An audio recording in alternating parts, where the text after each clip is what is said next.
So usually what I'll do is when I'm plugging in lights, I'll just kind of give you guys the rundown of everything that I kind of go through in my head. When I'm running an extension cord, for instance, this is something I learned on like film sets, is that you always leave the group of the extension cord at the base of your light. Now, this is pretty messy in comparison to how you run it, but that way if you need to move the light around, you're not wrangling, flicking cord behind you. It's like you have your cord all in one place, it's right underneath your light. Another reason is, if your pile of extension cords is way over here and you have your cord going like this, it'll drape, and somebody will guarantee walk through and kick your lights over. We'll catch the cords on and kick the lights over. So usually I keep most of the extension cord at the base of the light. I'll throw this. What I might do is turn off the lights in here if I can.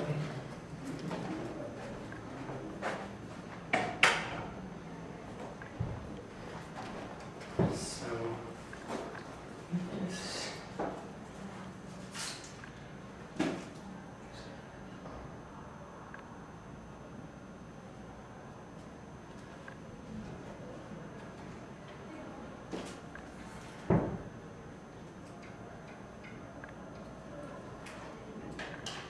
When you're plugging stuff like this in, keep an eye on to make sure that your switches are turned off until you got it plugged in. Because I think this light is burning, I think it's 750 watts. Yeah, this is like 750 watts. So if you short that, it'll fry you. So you kind of want to make sure that you have your switches off before you plug everything in. And then, look away for a second. That is usually, this is kind of what I was talking about with like the low light. This total light throws light everywhere. It throws it almost in a complete 180 degrees from where the base of the light is.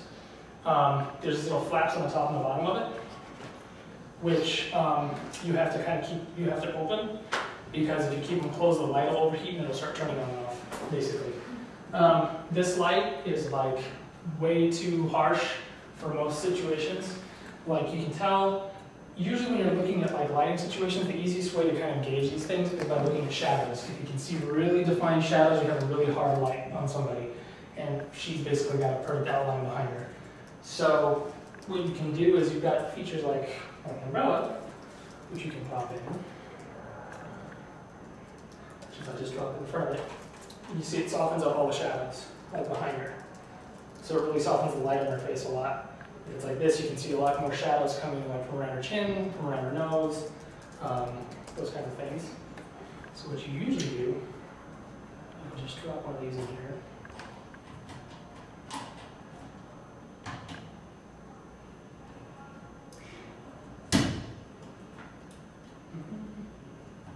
And be careful about touching bulbs as well. Mm-hmm. I mean, obviously they get really, really hot when you have them on for a while, so if you touch it, you'll singe your finger. But even just trying to avoid touching the bulbs even before you switch it on, because sometimes the grease in your fingers can go on it, and then when it starts to superheat, it can cause it to shatter. I've had that problem with my toothbrush before.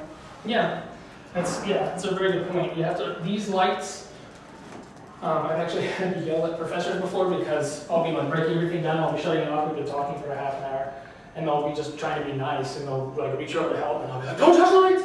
Because they'll get so hot that it'll melt your skin and pull all the skin off your hand like really quickly if you were to grab it.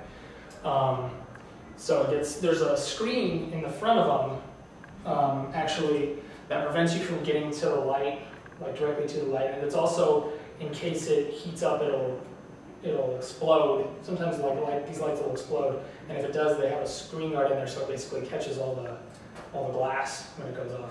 It's the same thing with the Pro light too.